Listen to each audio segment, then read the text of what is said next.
कि समाजवादी पार्टी आखिरी सांस तक इस बिल के खिलाफत में लड़ेगी और आपको यकीन दिलाते हैं समाजवादी पार्टी को चाहे जितनी कुर्बानियां देनी पड़े, हमारे नेता अखिलेश यादव जी को चाहे जितने भी झेलना पड़ेगा,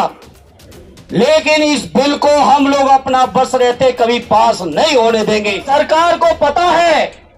कि रेल और रक्षा के बाद अगर सबसे ज्यादा कहीं जमीनें हैं तो हमारे वक्फ बोर्डों के पास है। ये बीजेपी के लोग जो देश के अंदर नफरत फैला रहे हैं, देश के अंदर लोगों को चैन से नहीं रहने देना चाहते हैं, देश के अंदर हमारे मुसलमान भाइयों के हर स्तर पर हमला कर रहे हैं। चाहे सरकार थी, इसकी नीयत नहीं थी कि होली और जुमे के दिन कहीं अमन चैन रह पाए, लेकिन मैं सलाम करता हूं देश की आवाम को। आज के इस मौके पर मैं अपने नेता आदरणीय अखिलेश यादव जी और अपनी पार्टी समाजवादी पार्टी की ओर से आप सभी को यकीन और विश्वास दिलाने आया हूं कि समाजवादी पार्टी आखिरी सांस तक इस बिल के खिलाफत में लड़ेगी। आपको यकीन और भरोसा और विश्वास दिलाना चाहता हूं। बिल के इंट्रोडक्शन से लेके जेपीसी से लेके जहां जहां तक ये बिल चला और जहां तक ये बिल जाएगा, चाहे संसद में दोबारा आए, चाहे न्यायालय तक जाना पड़े,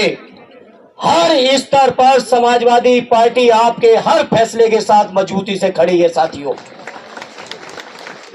और आपको यकीन दिलाते हैं समाजवादी पार्टी को चाहे जितनी कुर्बानियां देनी पड़े, हमारे नेता अखिलेश यादव जी को चाहे जितने भी झेलना पड़ेगा, लेकिन इस बिल को हम लोग अपना बस रहते कभी पास नहीं होने देंगे। ये हम आपको यकीन और भरोसा दिलाते हैं। आप सबकी दुआओं से और आप सबके मेहनत से समाजवादी पार्टी आज इस हैसियत में है, आपकी कृपा से, आपकी दुआओं से, कि संसद को चैन से नहीं चलने देगी। अगर संसद में जबरदस्ती बिल आएगा तो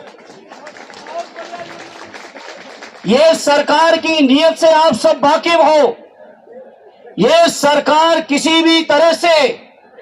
जो हमारे मुसलमान भाइयों के, हमारे बुजुर्गों ने जो जमीनें वक्फ किए हैं, चाहे इबादत गाहों के लिए किए हो, चाहे शिक्षण संस्थानों के लिए की हो, चाहे कब्रिस्तानों के लिए की हो, चाहे समाज के और तमाम जरूरतों के लिए की हो, उनकी जो नीयत थी वक्फ करने की जमीन की, उस नीयत के खिलाफ जाके सरकार जमीन कब्जा करना चाहती है। सरकार को पता है कि रेल और रक्षा के बाद अगर सबसे ज्यादा कहीं जमीनें हैं तो हमारे वक्फ बोर्डों के पास है। ये बीजेपी के लोग जो देश के अंदर नफरत फैला रहे हैं, देश के अंदर लोगों को चैन से नहीं रहने देना चाहते हैं, देश के अंदर हमारे मुसलमान भाइयों के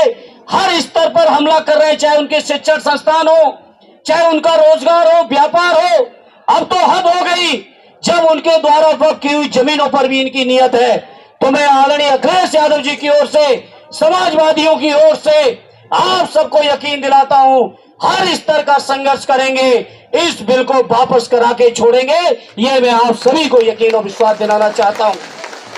मैं आज के इस मौके पर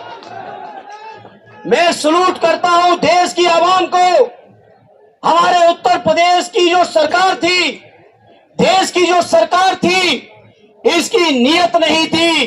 कि होली और जुमे के दिन कहीं अमन चैन रह पाए, लेकिन मैं सलाम करता हूं देश की आवाम को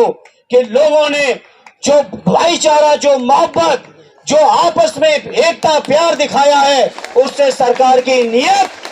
को पूरी तरह से धता बताते हुए ये साबित कर दिया। जिस तरह से हमारे बुजुर्गों ने देश को आजाद कराने में, देश के लिए गर्दन कटाने में कहीं कमी नहीं रखी, उसी तरह से हमारी आज की पीढ़ी देश में अमन और चैन रखने में अपने हर स्तर की कुर्बानी देके भी प्यार और मोहब्बत को बढ़ाने का काम कर रही है। इसलिए आज इस मौके पर चूंकि बहुत सारे लोग आए हैं, हम ज्यादा समय नहीं लेंगे। इस मौके पर मुस्लिम पर्सनल लॉ बोर्ड के आनी खालिद साहब से लेके मौलाना उस्मानी साहब से लेके सभी सम्मानित पदाधिकारियों का मैं शुक्रगुजार हूं। कि उन्होंने मुझे मौका दिया अपनी बात को रखने का, और इतने आवाम के बीच देश की मीडिया के सामने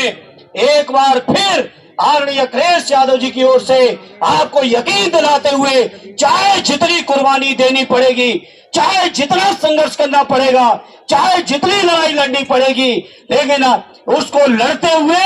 हम अपने मुसलमान भाइयों की वक्फ की जमीनों को सरकार के हवाले नहीं होने देंगे। ये आपको यकीन, विश्वास और भरोसा दिलाते हुए, हमारा देश अगर चलेगा तो संविधान के अनुसार चलेगा। हमारा देश अगर चलेगा तो भारत और हिंदुस्तान की वो पुरानी संस्कृति जिसमें हम अमन, चैन और भाईचारा को तवज्जो देते हैं, उस आदर्शों पर चलेगा। और आज हम सब समाज में मिलजुल कर शांति में जीना चाहते हैं, अमन के साथ, भाईचारे के साथ, सद्भावना के साथ जीना चाहते हैं। हम सभी के धर्मों ने सिखाया है कि धर्म का अगर पालन करना है तो औरों के धर्म को भी सम्मान करना पड़ेगा। ये है हमारी धर्म की सीख कि कोई भी इंसान हो, अगर उसको एक अच्छा इंसान बनना है तो दूसरे के प्रति भी उसके मन में श्रद्धा और उसके मन में सम्मान होना चाहिए। लेकिन आज इस पुरानी संस्कृति के विपरीत डॉक्टर बाबा साहब भीमराव अंबेडकर की दी हुई संविधान के विपरीत वर्तमान सरकार काम कर रही है। जो उनका मन चाहे वो काम करना चाहते हैं। एक लोकतांत्रिक समाज में समाज के साथ विचार होता है, समाज के साथ विमर्श होता है, लेकिन मुझे संदेह है कि जब ये सरकार ये कानून जब बना रही थी तो समाज के साथ उन्होंने विचार विमर्श नहीं किया, उन्होंने आप लोगों के साथ विचार विमर्श नहीं किया, आप लोगों की राय नहीं मांगी, आप लोगों को शायद बुलाया भी नहीं होगा। हाँ, उसके बाद कमेटी गठन हुई और कमेटी में किस प्रकार से उस कमेटी में तानाशाही हुई वो हम सब ने देखा। उस कमेटी का सदस्य मैं भी था। उस कमेटी के सदस्य आज हमारे साथ हमारे इमरान मसूद जी भी हैं, हमारे ओवैसी साहब भी हैं। बार बार हम कमेटी से बाहर निकलकर देश को बताते थे मीडिया के द्वारा कि कमेटी के अंदर किस प्रकार से संविधान के साथ नाइंसाफी हो रही है, पार्लियामेंट की मर्यादा के साथ नाइंसाफी हो रही है, पार्लियामेंट के नियमों के साथ नाइंसाफी हो रही है। हमने बार बार ये उठाया और इसीलिए इस कानून जिसका उद्देश्य सिर्फ समाज में द्वेष फैलाना है, इस कानून का हम विरोध करते हैं। मैं आज आपके बीच में आया हूं, मैं आप सभी का ज्यादा वक्त नहीं लेना चाहता। आप इस लड़ाई में शामिल हैं और लड़ रहे हैं अपनी लड़ाई, और जेएनयू की तरफ से, जेएनयू छात्र संघ की तरफ से भी मैं सलाम करता हूं कि ऐसे वक्त में कि जब जानिए कि पूरी माइनॉरिटीज पे हमला उस तरह से बढ़ा दिया गया है, और उसी के साथ साथ वो तमाम लोगों पर हमला कि जो आज के वक्त में बोल रहे हैं, अपनी बात रख रहे हैं, डिसेंट जो अपना जाहिर कर रहे हैं, उसमें हमारा विश्वविद्यालय भी उसी जगह पे आता है कि हर वक्त में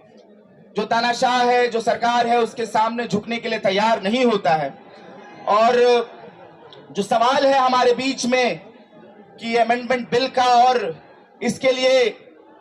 छात्रों के बीच में पहुंचने की भी हमारी जरूरत थी, और हमने इसी तरीके से कि छात्रों के बीच में भी ये मामला जाए कि भाई ये जो सरकार है वो किस तरह से चुन चुन कर एक धर्म को देखकर, और उसके साथ साथ जो भी बोलने वाले लोग हैं उसको देखकर, उसके साथ साथ जो भी अपने जल जंगल जमीन की लड़ाई लड़ रहे हैं उसको देखकर, इन तमाम लोगों को दोहरे दर्जे का बना दिया जाए। हमने देखा है, हमने पढ़ा है कि स्ट्रक्चर कमेटी जब आई थी तो उसने रिकमेंड किया था कि वक्फ को और स्ट्रेंथन किया जाए और मजबूत किया जाए, ताकि इस देश में जो मुसलमानों की हालत बनाई गई है सरकारों के द्वारा, उसमें ताकत मिले, उनके हक और हुकूक और ज्यादा बढ़े, हक उनको ज्यादा मिले, ताकि देश जिस आईन से चलता है, जो बराबरी का हक देता है, वो फॉलो हो पाए। लेकिन ऐसा जो सरकारें ने नहीं किया, और जो मौजूदा जो 15 साल की निजाम है